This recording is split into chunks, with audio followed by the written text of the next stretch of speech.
Good morning, good afternoon, or good evening, Ma'am Erin Cavite. I'm Roxan Canda Borja, your BS in English second year college student at Surigao State College of Technology Clover Extension College. This video presentation, ma'am, contain the three tasks for the final task 1, which is required for our finals.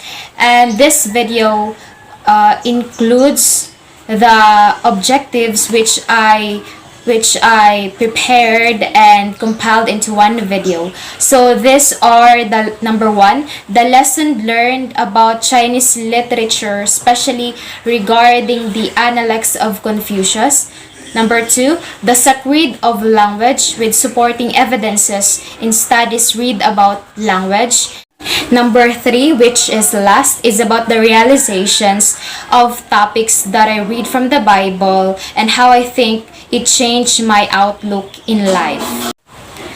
Before I jump into the lesson that I've learned from the Analects of Confucius, ma'am, I will just have to have this introduction that based on what I have read from the Mujol about the Chinese literature is that Chinese is really rich in diversity, and its diversity, which includes the cultures they have and its people. And what made me shocked was that through the literature that those ancestors wrote during their times, through their literature specifically, the presence of philosophical views in life, the religions, and even political formation was developed because of the influence of the literature. And I was really in awe that because of literature, the most important aspects of our humanity was formed because of literature. The 13 excerpts from the Analects of Confucius was very knowledgeable and really had a big impact on each one of us. And as a college student, I was really amazed by how it impacted me as a person, as an ordinary person, as a student, that we really have to have goodness in ourselves, because when we have goodness, it is an act of virtue, which is very important as a human being. And I have choose 8 of the statements from the 13 excerpts from the Analects of Confucius. And these are the number 3, 5, 6, 7, 8, 10, 11, and 13.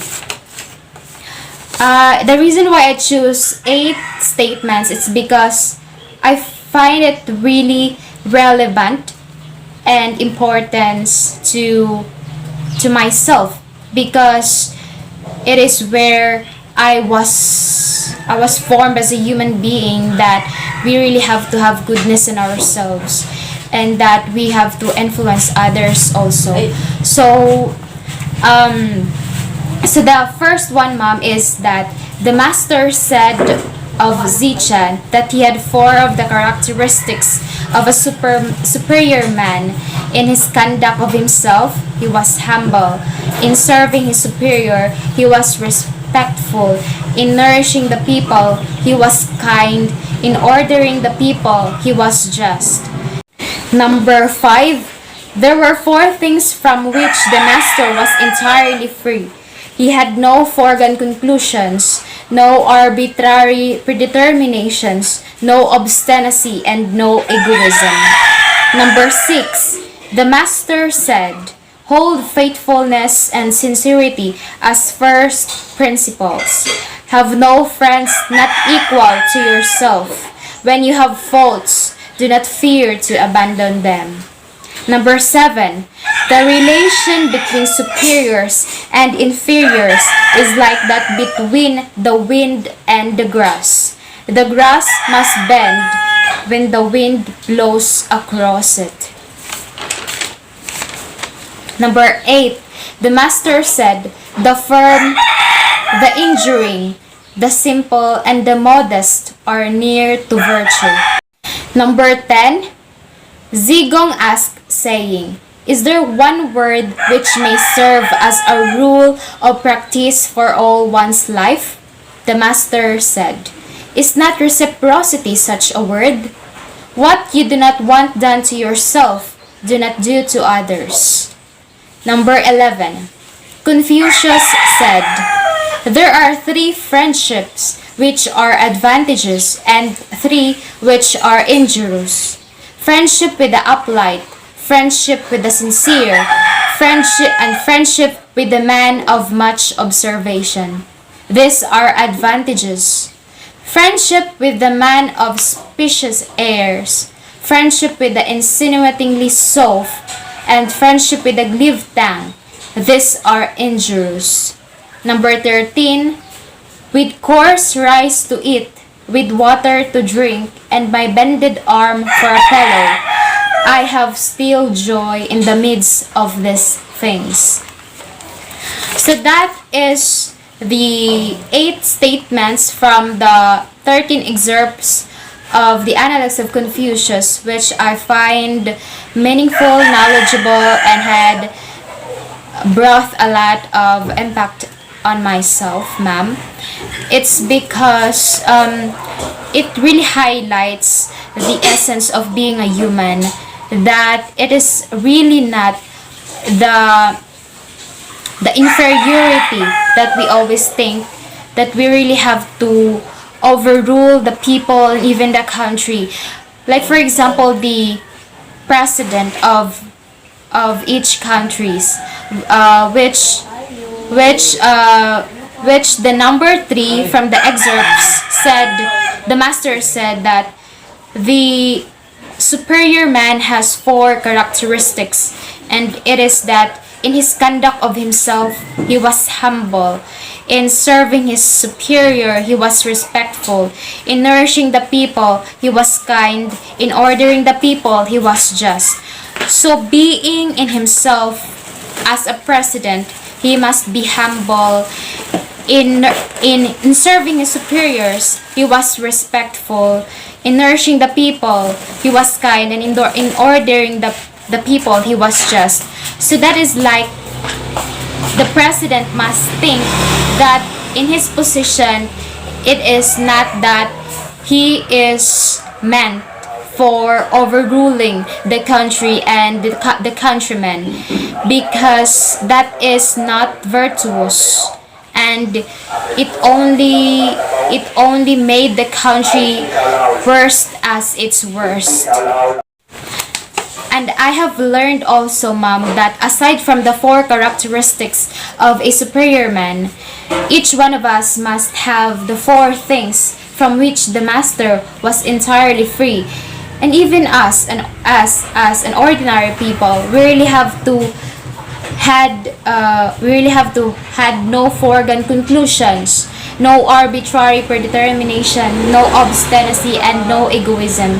So in a nutshell, ma'am, it pertains to being not selfish at all, because that is not virtuous again, and it only means that we have to act selflessly, because that is virtuous, and that is the ethical standard that we really have to follow as a human being or as a master. Number 6, the master said, hold faithfulness and sincerity as first principles. Have no friends not equal to yourself, and when you have faults, do not fear to abandon them. So this statement has 3 descriptions as a human being, but only have 1 purpose in life. And that is that as a human being, we really have to have faithfulness and sincerity towards our own actions, to other people. It's because if we have faithfulness and sincerity, we are not blind of having friends not equal to us, because if we know in ourselves that we do not need a friend that will influence us those bad deeds, then why we have to be friends with them if only there are other things that we can do as we naturally do as a human being that doesn't involve bad deeds. So that is why we really have to have faithfulness and sincerity, which will guide us in doing goodness to ourselves and to other people. And that if we have faults, then if we have faith and sincerity, then we are not scared of changing our views in life, because there's always chance if only we are alive. And even if we are dying, we have the chance to change our views in life, just as what the master said, that when you have faults, do not fear to abandon them. So for number 7, the relation between superiors and inferiors is like that between the wind and the grass. The grass must bend when the wind blows across it. So this means that the superior is the wind, the inferior is the grass, which I really find amazing how the connection made an impact, that those superiors are individuals who act goodness, but those inferiors are those who act the opposite of goodness, which is bad. Because the superior man is thinking of doing goodness, while this inferior is thinking to overrule a country and even the countrymen, and even his countrymen, which is totally bad. That is why if the wind or the superior will blow, the inferiors will bend, because that is really the definition of superior and inferior. For number 8, the master said, the firm, the enduring, the simple, and the modest are near to virtue. So this is really meaningful and relevant for us human being, that in times of challenging, struggling, and even the most problematic moments in our life, we really have to stay firm, to endure everything, to be simple, and to be modest, or to act goodness, because it is near to virtue, which is part of being ethical, or it is part of the ethical standard. For number 10, Zigong asked, saying, is there one word which may serve as a rule of a practice for all one's life? The master said, is not reciprocity such a word? And it is the saying that what you do not want done to yourself, do not do to others, which is the quote that made Confucius popular until now, and even to the future generations, because it is a quote that will always have in our hearts and mind, that this is what reciprocity. If you act goodness to others, then the one that you acted goodness will also pay the goodness that you've done to them. But if you act badness, or the opposite of goodness, then there's a reciprocate of badness also that will happen to you. But if you remember that what you do not want done to yourself, do not do to others, it is likely that you are not thinking to do unethical deeds to other people, if you really have to think this one. So number 11, Confucius said, there are 3 friendships which are advantageous. The 3 which are and the three which are injurious, advantageous and injurious. So I think this is also part of how we act as a human being, that it is not about being alone, being selfish, because we really have to have friends in our life, because they are the one who will uplift us every time that we feel that we are sad, alone, and lonely. So through our friends, we are able to stand up again, because they always there for us. They're always there for us, and that there are two characteristics that define a friend, a true friend, and a not so true friend that we have, and it is advantageous and injurious. So I think it is really understandable to have advantageous friends and injurious friends, because I know that we have experience from it, ma'am. And personally, I really have a friends that I consider as injurious, but I've learned something from them, that it is not them that influence you to act badness, but it is you yourself, because you are the one who joined of becoming their friends, and not them that urge you to become their friends. So the most important thing is you really have to know to yourself that you are the person that you really think you are, and not the person that they think that you have to be like that, because you are in yourself and you're not with them. So that is the most important thing, that you know yourself more than anything or more than anyone. Even being alone is a moment that we feel that we are happy through our partners, which is music and foods. We find it really the moments that we feel that we are happy. And last is the statement saying, with coarse rice to eat, with water to drink, and my bended arm for pillow, I have still joy in the midst of these things. So this is what we call simplicity.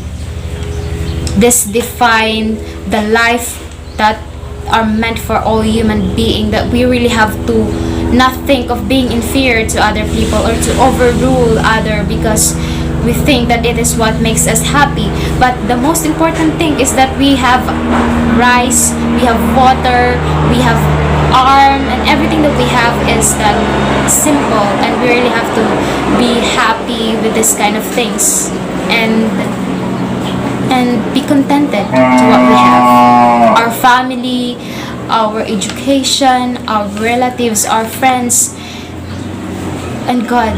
Always remember that there's God that always love and care for us without any conditions.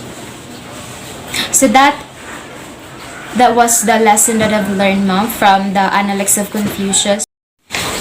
The task number 2, mom, which is the read of language with supporting evidences in studies read about language, belongs to the Indian literature. So the Gupta Empire was the time that the Hindu art, literature, and science flourished. It was their classical period or golden age. So during the Gupta Empire, the Hindu art, literature, and science was flourished, and that during that time, the sacred of language of Hinduism or in India was this Sanskrit language. It is the ancient language of India, and it is the language that was used as a medium of the Vedas, or the collection of poems and hymns Panchatantra, or the Book of Fables, and the Hitopadesa, or the Book of Good Counsel.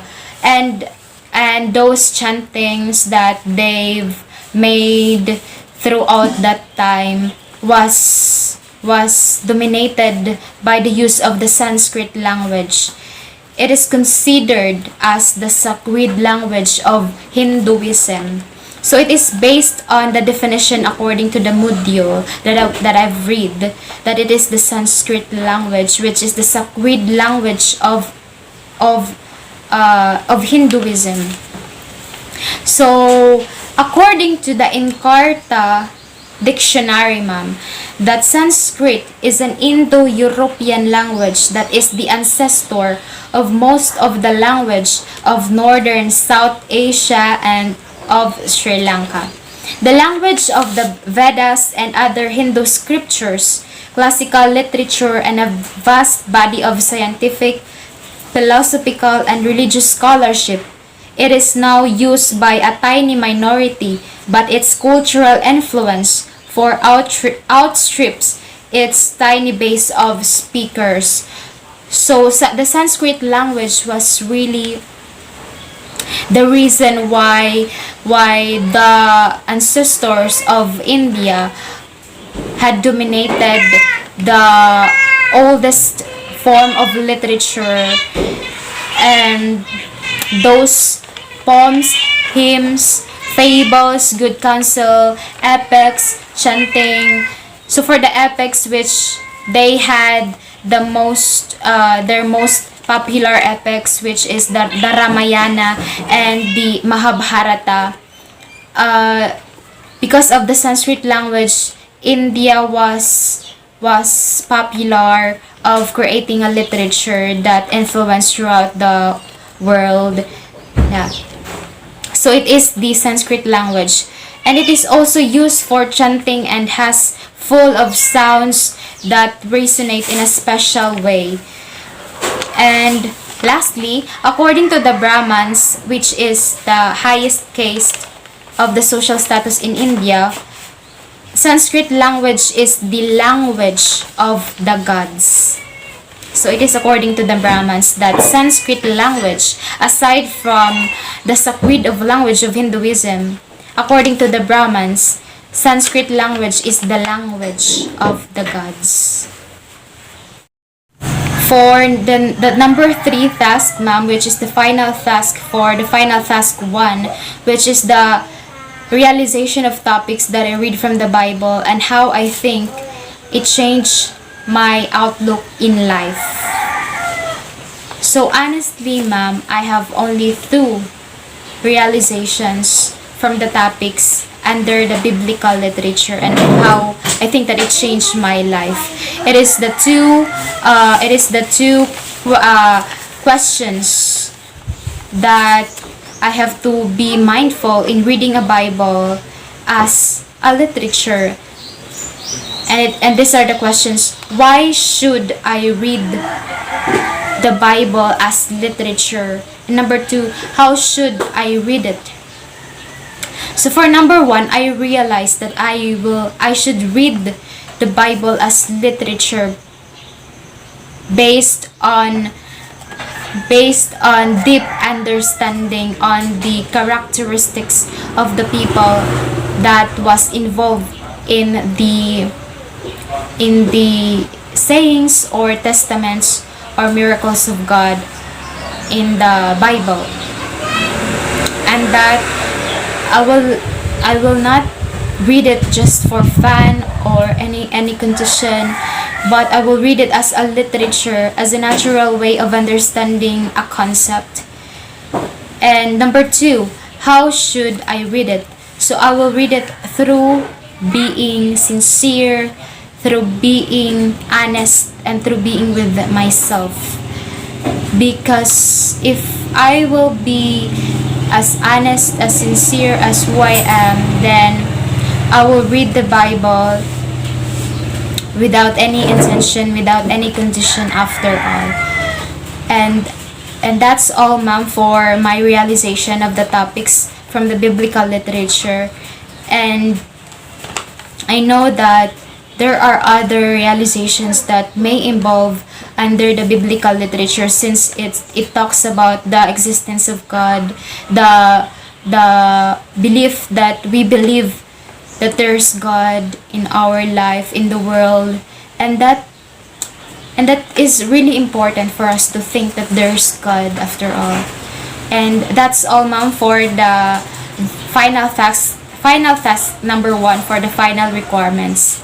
Thank you, ma'am. God bless.